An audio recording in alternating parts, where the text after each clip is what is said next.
Hello everyone, my name is Jen and welcome to the Book Refuge. And welcome to my 1 year of self-employment check-in. It's also my 5-year booktube anniversary. Last year, that video where I had my 4-year booktube anniversary was quickly followed by losing my job. So this year we're combining these videos, celebrating. I have myself a little mini mimosa that I made here to celebrate and review this first year of being a completely independent booktuber, book reviewer, side hustler. I'm going to talk to you about the numbers, talk to you about taxes, talk to you about the ups and the downs, talk to you about mistakes I've made, things that I am proud that I did, things that I would change. And then I also have some questions from you guys. Some of them will be answered just by me going through the facts because people want to know these things. It's why I asked if you guys had questions. I know that people do. People are curious. I get people probably weekly asking me how I'm doing, how I do it. And I got good news and bad news for you. So we're going to get to it. But first off, I would be absolutely remiss if I didn't say an absolutely huge thank you to every channel member, patron, viewer of my channel, subscriber, people who've ever sent me a super thanks, a super chat, people who have just reached out to see how I'm doing. I would not still be doing this without every single one of you. And there's going to be a lot of me saying thank you. There's going to be a lot of me feeling very humble with gratitude. And I want everyone to keep that in mind when we go through this, that there are a lot of things that are uncertain and scary about this. There are a lot of things about social media that are scary and terrifying about this. And some days I wish that I could just tell it all to F off and go back to reading just for fun by myself. Doesn't mean that reading has lost its funness. Absolutely not. Every new book is a new chance to fall in love with a story, with a hero, with a heroine. That's all still there. But there's a lot more on the line. There's a lot more at risk when it's how you're eating, how you're paying for your car, how you're paying for your home. And there's just a lot. But we're not going to waste time with that. We're going to start like I would start a monthly reading wrap up, and we're going to talk about 2022 and how that went. And I'm going to talk about some numbers, and I'm going to talk about, in general, about all my income. I'm not going to go line by line for every single thing, but I believe in transparency. While this is still me, my one-person business, and it's not like I have to answer to a board or I have to answer to anyone, I'm also making this because I want the people who've supported me in any way to know that it makes a difference, and that, that $3 you send every month or that $50 you send every month, all of those things added together helped me do this. And I am a fully fan-funded individual. That's what it is. It's fan funding. It's supporter funding. There is a small part of my income, which I'll talk about, that I'm supplementing because while the fan funding side of things has really honestly blown me away and continues to blow me away, that people like what I do enough to put their money where their mouth is, honestly, I have had to supplement to be able to do this. And you'll see why. And it's mostly from the YouTube side, just because ad revenue is a fickle thing. And because I don't want to change how I do and chase the numbers, I had to find ways to supplement what's coming in or else need to get another job, right? So let me take a drink of this. And we'll get into it. So I rewatched my very first video just yesterday, just to kind of see what my goals were and what my plan was for everything. Having to do with Patreon and what I was hoping to do. Because Patreon was really the big thing that I was adding. I didn't change really anything about what I was doing for channel memberships and for YouTube.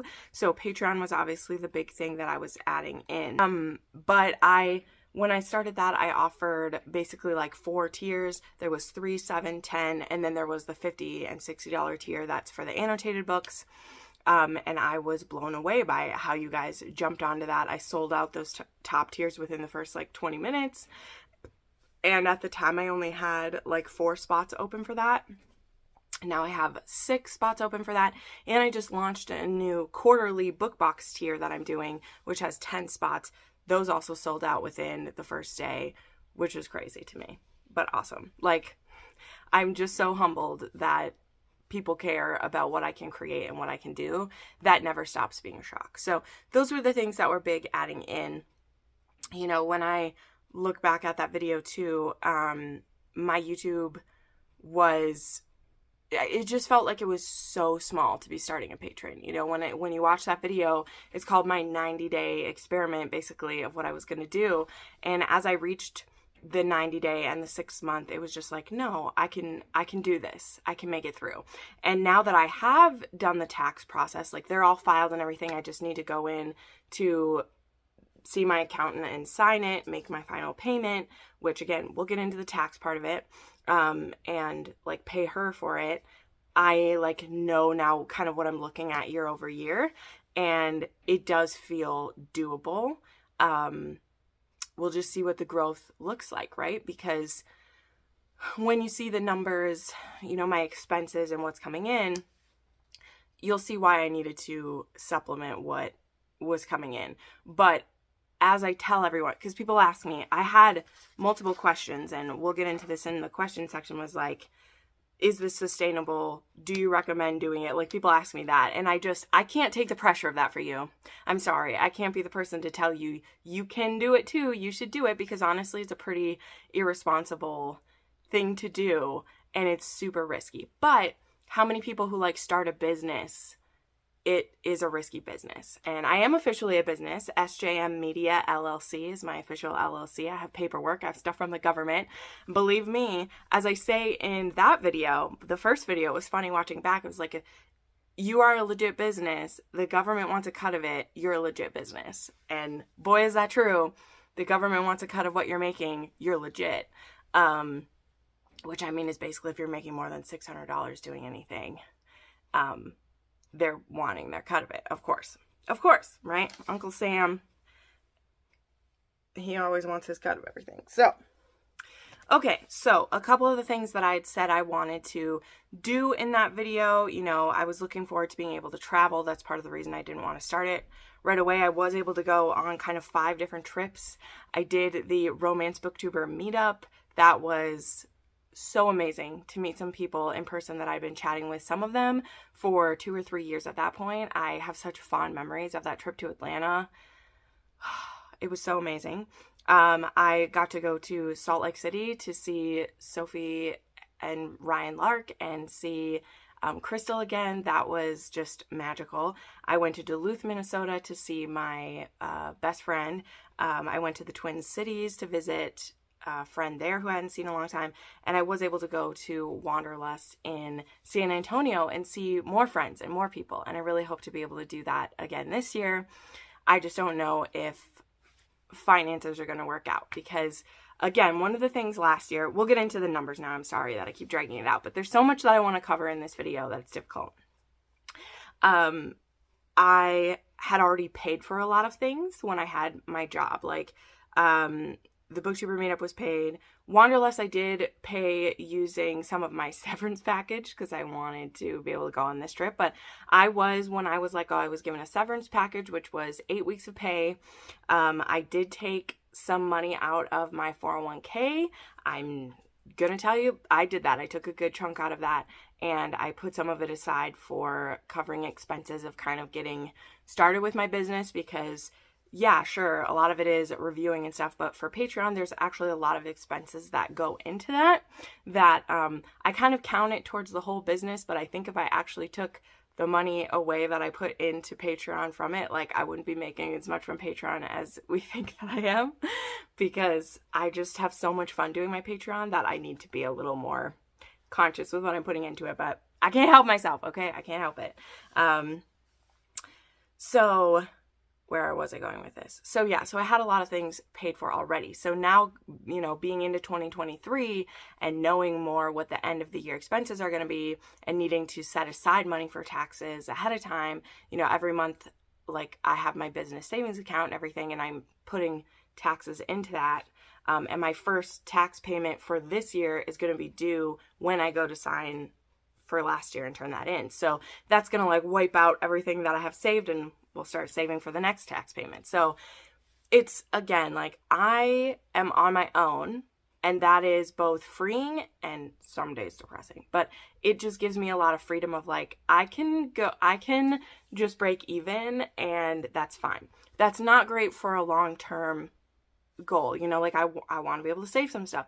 I want to be able to do the other trips. Like there's so many things within the bookish community that I see everybody getting to do, and it feeds kind of that like jealousy where you can't go. Like I can't afford to do it. And nobody wants to feel that. Nobody wants to feel left out. But I'm also a practical woman, and I'm like, you know what? That $1,000 I would spend on this trip, the hotel and the plane, I could save most of that and spend $200 on books and feel really good, right? So, but it is tough. It is tough to miss out on that. Anyway, where are we going again? So, those are some of the things we were doing. So, how does my revenue break down? And we're going to talk about the money for this. So there's like 3 main avenues that I'm getting from: YouTube, Patreon, and then what we're calling other revenue. So you'll see when I break down the price of this had to do with some money from my 401k. It had to do from a couple of like side jobs that I did. It had to do from just a few other things that are nobody's business, but they're different things that I did to make some money. That's not as sketchy as it sounds, but it's just like, I don't need to list them all out. People are really curious about YouTube and Patreon. So in 2022, these numbers are rounded, but only to like the next like whole 10, you'll see. So YouTube, and this is going to be, and these are the gross amounts, by the way. This is including channel memberships, ad revenue, YouTube Premium, all the stuff you'll see. If you have that, you'll see. I made $10,750. So that's what I mean. I like rounded to the next 10 from YouTube. So you can see that alone would not have been enough to help me live, right? Like that's not enough. And that is from at the beginning of January 2022, I had only like 11,000 subscribers too. So obviously I've done really well with growth. We'll talk a little bit about growth later, but that was like before I lost my job. From January to December, I made $10,750 on YouTube. Patreon, which was from May to December, because May is when we launched it, I made $11,500. And from my other revenue, which is a bunch of things all lumped together, I made $6,500. So that about rounded up, which now you're going to see a wonky number because this, I actually wrote my total income, which doesn't include all the rounded. I had $28,744 between those 3 things. Now, the expenses though, because I kept track of all my expenses and everything that I spent on my business, that includes Patreon supplies, which I'm buying books every month for Patreon that are the ones that get sent to them, not just books I'm buying to read. The shipping costs, the like giveaways that I did for them, like anything I bought for Patreon. Office supplies, which yes, some of that includes books. We're able to work it out with my accountant, which like percentage of books that I buy is considered like for the business. And for me, that's kind of listed as like popular books I'm reading because of Instagram or you guys want to see. Anyway, that's between you and your accountant, how you do that. My accountant was like, let's count this % of your books. Travel expenses, and then the utilities that I'm able to use, which mostly is like internet and phone.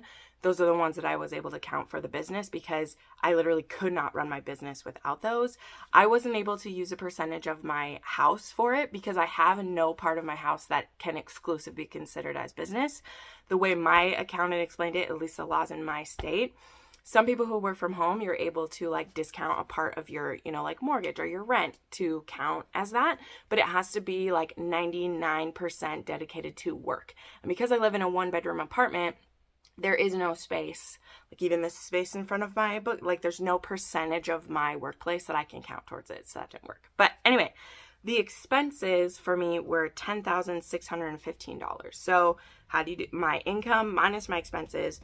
I had a net in growth, whichever the one is, of $18,129. Okay, so that's what I made.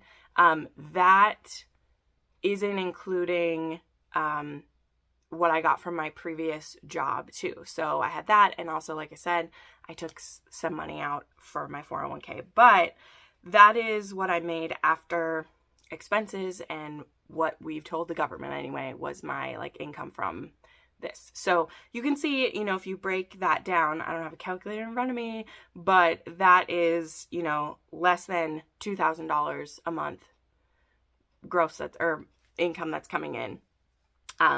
You know, I luckily have pretty cheap rent. My car payment's not too bad.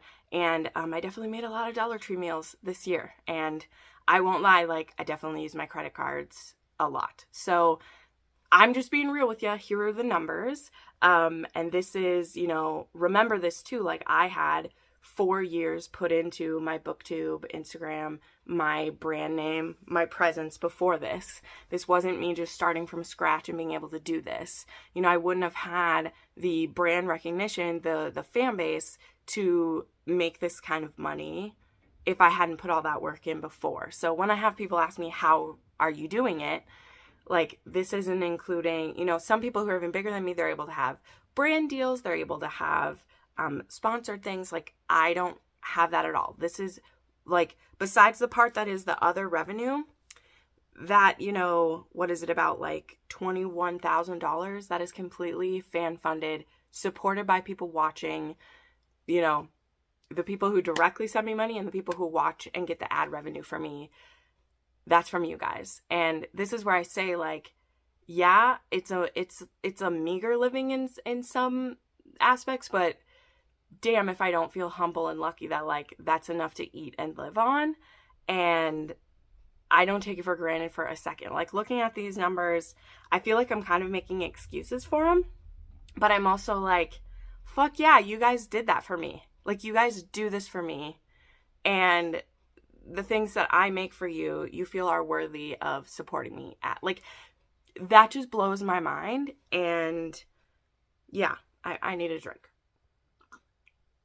So those are as raw of numbers as I'm like comfortable sharing, but I know that when I watch people's videos and they're willing to share that part of themselves, it means a lot to me. So yeah, that's what we did. That's how we did it.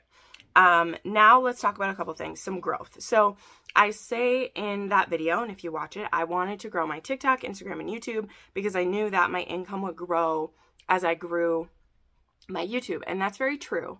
However, like, YouTube changed a lot of things during the time. And that's why I say, like, without my Patreon, I couldn't have done it, because just when I was having this really great growth, and after I announced I was going full time, I had a pretty big growth to my subscriber base, and like views were going up. YouTube changed, who knows which parts of it, but it got harder to be recommended. Like, views weren't happening as much. Not as many like videos were getting as much like AdSense as they did, and things like really stagnated with that. You know, like, I had some of my highest YouTube revenue was in like the month after I announced, which made sense. People were checking in, seeing how I was doing, which was awesome. But then things like really stagnated, and there didn't seem to be a ton of reason why. Like, videos were doing better than they'd ever done. Like, honestly, my videos were doing great. I was really making a lot of like taboo and oddly specific book recs, and people love those, but they just weren't getting shown to as many people, even though my base was growing. So that was really tough to see. But even so, from the time that I lost my job until today, I've gained 4,000 subscribers, which is awesome. We're getting really close to 20K, which is really cool. Like, we could hit that by the end of the year, which is awesome. And then my Instagram, which I feel like with Instagram, like, you earn every follower on there because people don't want their feeds filled up with anything. So I gained 1,500 followers on Instagram, which is pretty good. Like, I'm pretty proud of how that went, for sure. Then with TikTok, you know, I was really growing my TikTok, and We'll talk about this a little bit in the question section, but TikTok, it's just not worth the mental energy for me. I found myself being very depressed by it. And I know I'm not the only one. There are literally studies out there now about what TikTok is doing specifically to young women. I don't know if I fit in the really young women anymore, but the things that it can do to your brain are just not great. And I also found that it has hurt my attention span so much. And as well as, I mean, well, I'll just say it, like, it's really easy to get caught up in nasty behavior on TikTok. Stuff that's earned sometimes, like, I'll just say that. It's not like sometimes we don't deserve to be called out or things we've done don't anger people and they're not, they're allowed to say what they want. But I don't have to listen to it. I don't have to see it. I don't have to let it like in to my headspace because it's just me here. I don't have people to talk me out of that headspace. And again, we're going to get into this soon. We'll get to the question shortly. But I'm talking about my goals from the first video before we get into the question section. We're 20 minutes into this. But I had said I wanted to grow my TikTok because it can really help authors. And I just don't have the energy for that one. Like, I spend too much time on social media. I know this is my full-time gig, but I spend too much time on social media. My reading has actually went down since I've been full-time. I've shared this many, many times because I'm very easily like drawn into social media because I feel like I always need to be posting and commenting and touching on other people's stuff. And when I was working a 9-to-5 job, like, I was listening to books. Sometimes even like I could have my Kindle in front of me while I was doing things. And I was reading so much more a month, and I read a good amount, right? I'm reading 40 to 50 books a month. I feel good about that. It's fine. Like, I'm not, oh God, I'm not reading enough. But I was reading 70 a month before when I had a full-time job. So that tells me that I'm getting sucked into things, and TikTok is a huge time suck. So besides the cancel culture that can happen there, I mentioned this in the first video, and boy, did I not know some of the things that were coming. But that's just how I was feeling then. And so after some recent stuff that happened and seeing how much time I was spending on this app, like, are people talking about me? Am I talking about enough? Am I posting enough? I deleted my TikTok from my phone. I'm not saying I'll never go back to it, but for right now, I need to kind of detox from it. And the amount of extra time I've had not falling into that is crazy. Now, I have just started a Lemon8 account, which I don't know if people are seeing that. I think it's by the same company from TikTok anyway, so who knows what it will become later. But it's kind of this crossbred between like Pinterest and Instagram, and currently there are not ads everywhere on it because it's still like growing. I don't know, and people have pretty small followings there, and I just love how it looks. So if you want to check me out, I'm the book Refuge on Lemon8. I'll link that down below now. But I really want to use that to post like reviews from, I just want to post reviews there, not have to necessarily do super aesthetically pleasing photos, although there'll still be some of that. But I want to post more like longer reviews there because you have more length to be able to post more. And I think it's cool. And maybe it'll be fun to be kind of a newer person over there instead of like scrambling for page space or FYP space on a platform that's already super oversaturated. So anyway, point being, Instagram growth has been great. I've met a lot. I feel like Instagram is still more social than anywhere else for me. I love chatting with my friends on there. Absolutely. It would be very hard to let Instagram go ever. But I have started utilizing quiet hours on there where you don't get message requests or notified of them until your quiet hours are over. And that definitely helps me. It doesn't stop me from looking to see if I have an alert, but it makes it easier, after 10 p.m. to like focus on what I'm reading or what I'm crafting and not get distracted by it. So yes, Instagram's going great. YouTube's still growing really great. Not growing my TikTok now, but I started a Lemon8 account and we'll see where that goes. Okay, enough of that. We spent 25 minutes on all of that. What are some of my future plans? And then we'll get into the Q&A, which will include how I got an accountant, how my taxes are going, all of those questions you guys asked. We'll get to that. So the plans for year 2, there is some side hustles I have going. Something that I started the first of this year is there is an author that I'm helping with some social media. My patrons, some of them know who that is, but I'm mostly keeping it quiet just because, and again, like if my name ever gets associated with things I don't want it to be, I don't want that to hurt an author. So again, some people know who I'm helping, but mostly I'm keeping it on the DL and just kind of helping them with ideas and with posting, and helping in those aspects. And so that is a monthly income now doing that, which is great. That has helped supplement. I want to keep growing my platform. I don't know what's happening with YouTube, but I want to keep, I don't know what algorithm changes they'll have or what'll go on, but I want to keep growing that. Obviously, that's my biggest audience, and I honestly love it. I love long form talking, obviously, you can tell here, and I just love what I'm able to do there. And, I have a library of over 1,000 videos going back 5 years. It's amazing. So I want to keep growing that, and my Instagram and Lemonade. I have a book signing the end of this month that I'm going to, that Pam Godwin will be at. Very excited to get my book signed.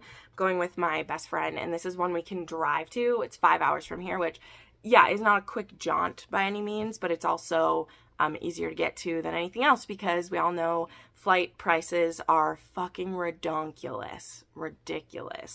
I've heard from some analysts in the industry, yes, I watch a lot of airplane industry videos, I know I'm weird, that hopefully by the end of 2023 and into 2024, that will go back a little bit. But also, like, we have inflation and stuff. Like, how often do prices, like, go back down? It doesn't happen very often. So there are a lot of things that I want to do. Like, I want to go to Wanderlust again this year, to see my friends that live in that area and people who will go to that signing, as well as there's some authors going to it this time that I really want to see, including Juliet Cross is going to be there, but that might be the only one that I get into. Book Bonanza, a lot of us missed out on that. A Polycon, I won't be going to that. Some of these that it's not so much the event tickets that cost so much. For me, it's the travel and the like hotel expenses where I'm just like, I don't have $1,000 to drop on that stuff, But there are some signings in the Iowa, Wisconsin, Minnesota area that I can drive to them. And then I also don't have to worry about shipping books because I can just bring them with me. So like this Iowa signing, in total, well, I've already pre-ordered a lot of books that have cost maybe like $300 I've spent on books. But between 2 nights at the hotel, the event ticket was $5. So this whole event with driving is going to cost me like $350, not including the books I'm buying. So that's just so much more reasonable. But I want to go to Wanderlust. And the ticket for that isn't that expensive either. It's the stay and the airplane. Like if flights are still almost $1,000 by the time for that, I don't know if I'll be able to go. It might be cheaper to road trip down to San Antonio. I don't know. So yeah, those are kind of the plans for 2023. So yeah. Okay, let's get into the questions. Let's start. I have these just put the order that people sent them in, but we'll just go with the tax questions first, and I'll tell you my journey with that. So I actually put off thinking about the taxes for a while, but one thing I started doing right away when I lost my job is I started keeping track of my income and expenses, because when I started the Patreon, I knew I needed to keep track. Now, I wasn't good about keeping the receipts though. Definitely do that, because the reason you keep receipts is in case you might be audited.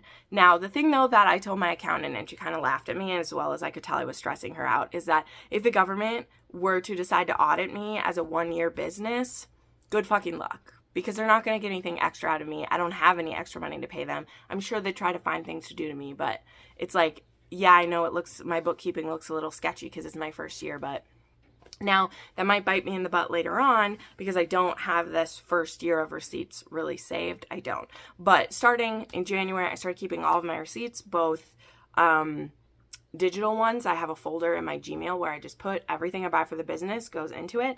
And I also have an envelope where I put all of my Barnes & Noble receipts and Joann Fabrics receipts. They go in the envelope and I have them. But I was keeping track. I started a spreadsheet that was just income and expenses, and I had it split up by office supplies, utilities, or whatever. And this was just me. I didn't ask an accountant yet. I just started doing this. And then about October, I was like, I should try to find somebody so that I'm ready when it comes about. So what I did in my area is I literally looked up small business accountant. I looked that up. Now, there were a couple different places, but their small business idea still seemed way bigger than my small business. And I found this woman. Her name is Accounting by Rachel, and she actually works with like a small business college in the area, and she likes to help small businesses. So she agreed to work with me, and before we even met up, really, she suggested you need to get a business checking and savings account started. Well, first, actually, I had to apply for an LLC, like, through North Dakota, which costs like $135. It's a different fee in every state, but it's around that. And you need to fill that out and get it. So that's when I chose JFM Media LLC. And once I had that paperwork, then I could apply for a business checking account and savings account, which I did. So I have all that going. And for the most part, now my YouTube and Patreon money just goes right into that business account. And then I have a checkbook and I pay myself from that. So like I'm sending my payments to myself. And we got that started back in November. So that's been going since then. And I'll have it going for the whole, like forever now. And then she was like, I need to see your income and expenses. And I was like, so I started a spreadsheet. Is that what you need? And she's like, that's perfect. She's like, most people use like QuickBooks or this or whatever. And she's like, but for your size of business, the spreadsheet you're making, that's basically what QuickBooks would be doing anyway. So she gave me some suggestions about how to organize it a little better. Like she gave me a few more categories to include, just to make it easier to separate it all out. But for the most part, she was really impressed that I started doing that already. So I was like, yay. And then in December, we did a little bit of tax planning for the year. And she said, once the new year hits, you can go to the IRS and you can make a first payment. You can make a first payment for 2022 by like January 15th. So that's what I did. And all the money that I had like saved for taxes already, I sent in. And this will include, some of my taxes from other stuff, because I worked other places in 2022, right? So all that stuff had to get done. But honestly, some people ask me, like, was it scary? Was it harder than you thought it would be? I don't know what accountants will be like in your area, but I would suggest any business that you're looking at starting with that, I would do those steps that she told me to. Get the LLC paperwork filed and get a business checking and savings account started.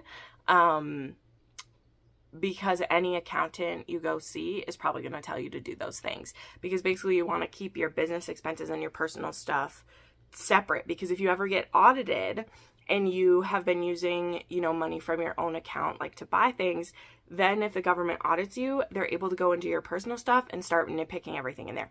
I am not a tax professional. This is just what Rachel told me. Some of you might agree, disagree. That's how she explained it to me. Basically, like, keep your business stuff separate, because then if they're going to audit you, you can hand over like your access to that and they're not looking at your personal stuff. And so all of it should be business stuff. That's how she told me to do it. That's how I'm doing it. And it's been pretty good. So what I had to do then this year is when it was like coming up to the time. So she works with a lot bigger businesses than me. I'm kind of her like smallest client, but she like agreed to work with me for this. So I had to send her in, all the info you need. I had my stuff from my other job that I was working before I got fired. I had to send in my Patreon stubs. I had to send in my YouTube stubs, the other forms of revenue stuff I had to send in. So all that stuff got sent in her. I had to turn in the 401k stuff that I took out, because I paid taxes on that when I took it out, but there's also a fee for taking money out early. They really double fee that. That's why it's bad to do it, but I needed to do it. So I sent all of that over to her via a secure like file. And then she called me just the other day and she's like, okay, just let me know how much you made in a front end payment. I was like, okay, I paid this much money on January 1st or January 15th. And she's like, perfect. This is how much you'll still owe. This is what my fee is. This is what the amount we're going to do as your estimated tax payment for Q1 of this year. And so I'm going in on Thursday after the snowstorm is over to write a bunch of checks, sign it, and it's all done. So I got an accountant for this year. Her fee is going to be $280 to me, which I feel like is extremely reasonable. And I'm going to be, she handled it all for me. I'll have a much less chance of getting audited because she's helping me with it. And we're set up better for this year. You know, I'm tracking things much more carefully. I'm keeping all of my receipts now. And we're good to go. So all of that, I know I just info dumped a lot, but it's also going to be different for each state, some of it. But I think for most places, if you're tracking your income and expenses and you're like line iteming that and you're keeping your receipts, you're going to be good. Then if you get the business officially started, you're going to be good. Because here's the thing, the way that I'm filing it, and I know there's different advice on this, like I'm still filing it as an individual, but there's like a business attached to me. Because we're filing all my taxes together, right? We're filing my taxes for when I worked for the other company, and we're filing all this stuff together too. So, but there's a small business taxes are different and they are hefty. So I also suggest you try to start putting money aside for the taxes. I haven't been perfect with that, but I've done pretty good. I think I've been getting about like 80% that I need set aside for it. So yeah. So there's my answer. It was easier than I thought it was because I found an accountant to help me. I in no way wanted to try to put all of that together. I literally just sent her the forms and she did it all.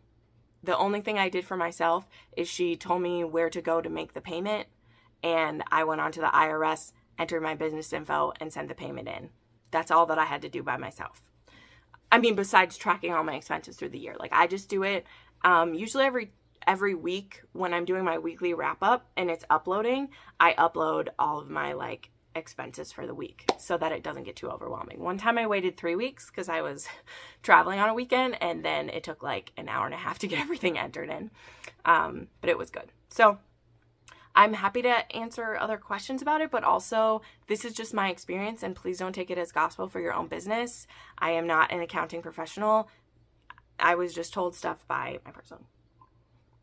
Another question that I had that relates to this is health insurance. People ask this every time. I have health insurance, but I buy it from my state.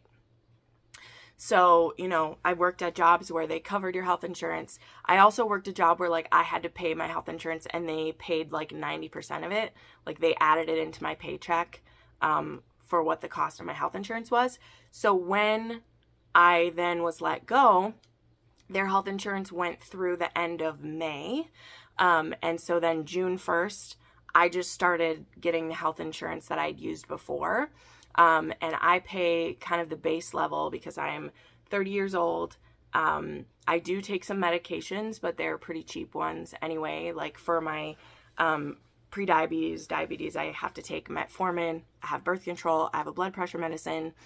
And then I also had my weight loss medicine that I had taken, but that wasn't covered by state health insurance at all. I have a coupon that I was able to use for that. But my health insurance is $160. Well, now it's $170. It went up for this year. My health insurance for like basic coverage is $170 a month. So I have health insurance. I wouldn't live in this life without having it. But I pay it out of pocket. And it's $170 a month. Now we'll just go through these questions and they're going to kind of jump around, but we'll go through these. Do you have moments of self-doubt?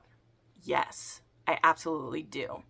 I have had more anxiety than I've had in a while. I'm not someone that I consider overly anxious, but I'm definitely more paranoid than I've ever been. If you watch previous years, you know, Q&As with me, I talk about the fact that if all of this went away tomorrow, I could just keep living my life and everything would be fine.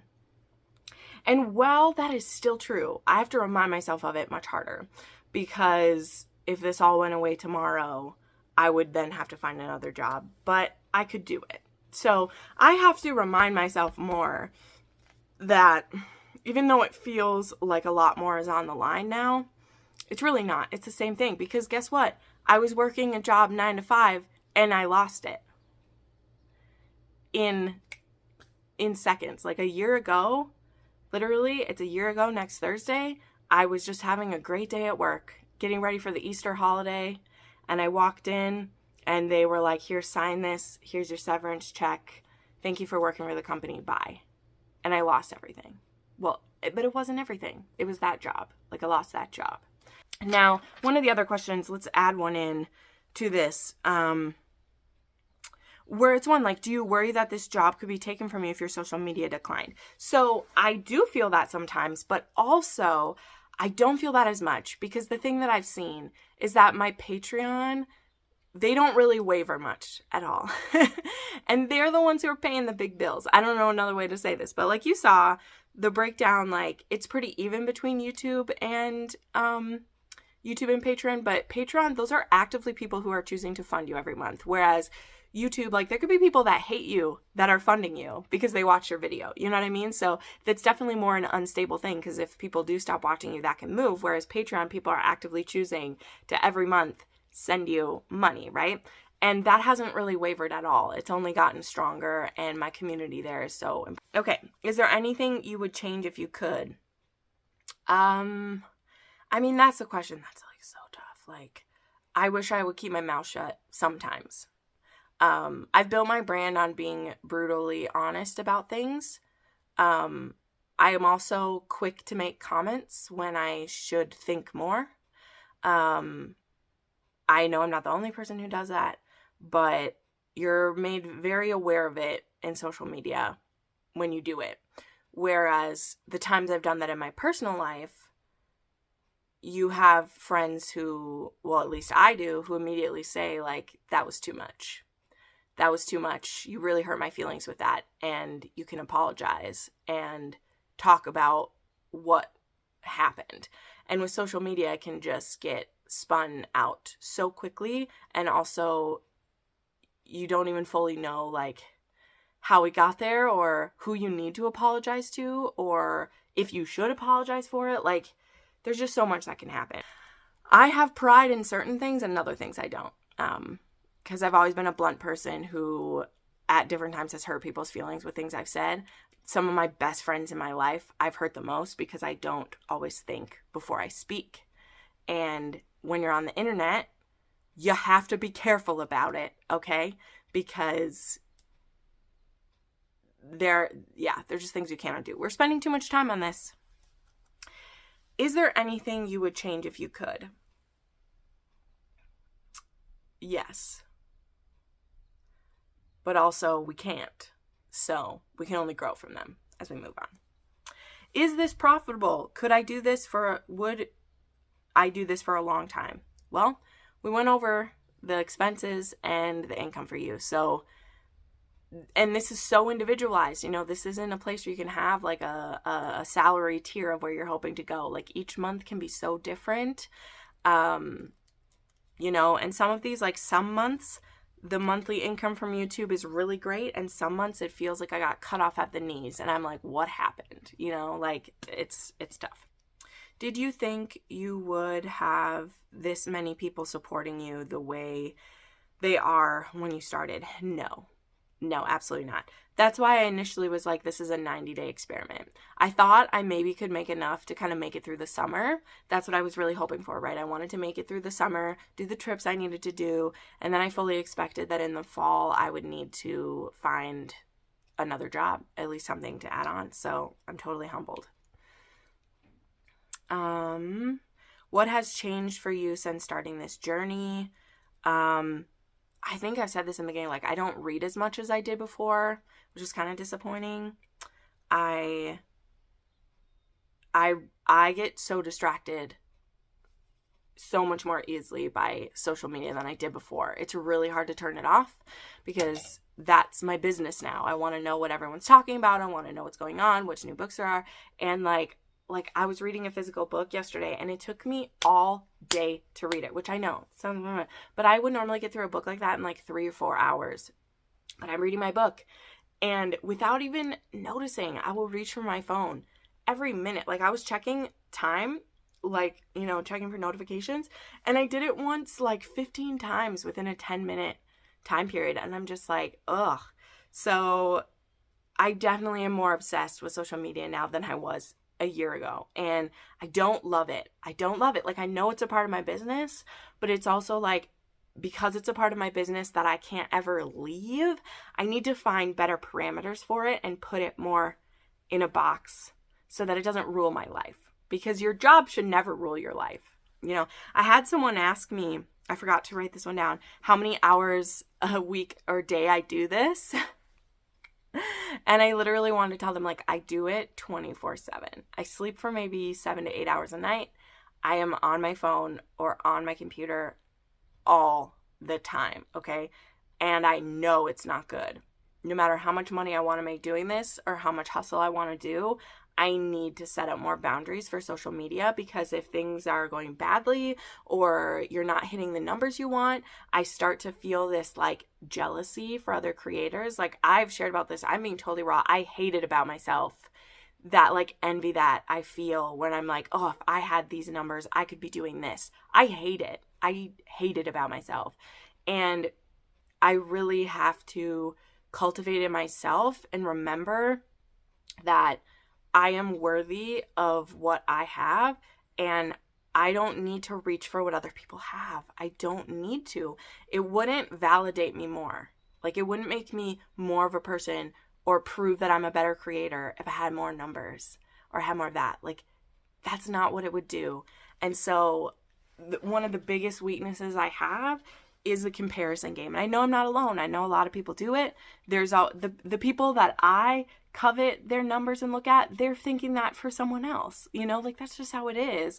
But I don't like it about myself, and I don't like when it can get into my mindset. So it's definitely something that, particularly since like last November, like specifically there was some stuff in November last year where I just really was looking at myself and I was like, Jen, like, ew, this mindset is gross. And I just want to be thankful for it, because again, I look back at these numbers and I was like, people love you. Stop wanting what other people have. So anyway, this is my therapy session with you guys. Like, it's ugly and I don't like it. I want to be thankful for what I have, because again, I say this to people like, do you know what it would be like to be in a room with 17,000 subscribers? Like, you'd feel overwhelmed. You wouldn't want to go to that party. It'd be too many people. So when I think of, you know, I remember back when my channel was so small, like I had like 400 subscribers, and a guy at work who he's a friend from church, and he'd been supporting me from the beginning, which obviously I was reading more like regular fantasy back then, but he was supporting me more as in like, way to go, Jen, like, look at, your videos are doing so good. And I would get like, I remember the first time I got like 50 views and I was like, oh, this feels like so little. And he's like, Jen, if you were in a room with 50 people watching you perform, like, it would feel like a lot. And I was like, you're right. And I've always kept that mentality. Sometimes it gets scary because there'll be a video that does really well, and then you're like, I don't want to be in a room with 10,000 people who saw this. Like, it would be a scary place. But just remember that, you know, people are seeing it, people are watching it, whether they're hating it or loving it, they're watching it. And I'm thankful for all of those. I really, really am. Has it been harder to keep your mental health good since you started this full time? All right, there's the question. I already shared some of this just through what I'm saying. It has been. It's been difficult. My mental health, I struggled during COVID. This has really felt like a self-imposed quarantine for myself, because I could go find a job somewhere and be out among the people. All my friends still have their day jobs and their lives, and I work from home. And sometimes, specifically during this winter, it's been my job paired with winter time, where like during the summer, I was going to coffee shops a lot. Like in the beginning, I had people sending me like gift cards for coffee, which was great. And I was like, the coffee shop is my office, and I loved that. And then it gets cold and I'm like, I don't need to go to the coffee shop. Like, I actually have a nice coffee maker here and I can make fancy waters and like, it'll be great. But with that came a lot of isolation and like self-imposed isolation. And I'm an extrovert. I don't do great with being alone all the time. Even if I'm in a coffee shop where I'm not talking to the people around me, like there's something about being in the space with them that really helps, you know? And what I have done to combat that is I'm not tied down to being here. I'm not. I've taken trips home to my family, taken trips to my friends. I have just went and spent the whole day in town going to different little shops just because. And And that's a freedom that I couldn't have had when I worked in an office job. And there's something really beautiful about that. But yes, keeping my mental health good, I've struggled like I never have before. Because one of the things too about like quarantine for the pandemic is that everybody was in the same boat, so to speak, right? Like everybody had to stay home. So, you know, we did, like with my friends, we did game nights on Google Hangouts, right? And we did live chats together, and we did all that. And now it's like people are living their normal lives as much as they can, and I'm still at home reading my books alone. And so I have to be very mindful of it and remember that like I can read a book anywhere. I don't have to be on this couch in this apartment doing this, you know. So they're just things that you have to remind yourself of. And yeah, can it be difficult? Absolutely it can. But I'm not like clinically depressed or clinically need help. And so for me, there are things that I can do to make my mental health better. And I just have to acknowledge those and do them. If you are someone who does need medical attention for your mental health, please don't be shamed by it. Please seek help for it. I'm not at that level. I'm not. I've spoken to my doctor about it, and she's like, it seems like you more have seasonal mood, and this fucking season won't end, okay? It is literally a snowstorm right now. This season won't end. So it definitely has drawn it out, and it's been exacerbated by the fact that the internet and social things are my form of socialization, and when that isn't going great, it feels extremely isolating. So again, I have to be in control of that. I have to be mindful. We're at about an hour right now, so I'm going to need to power through. Let's see if there's a few left.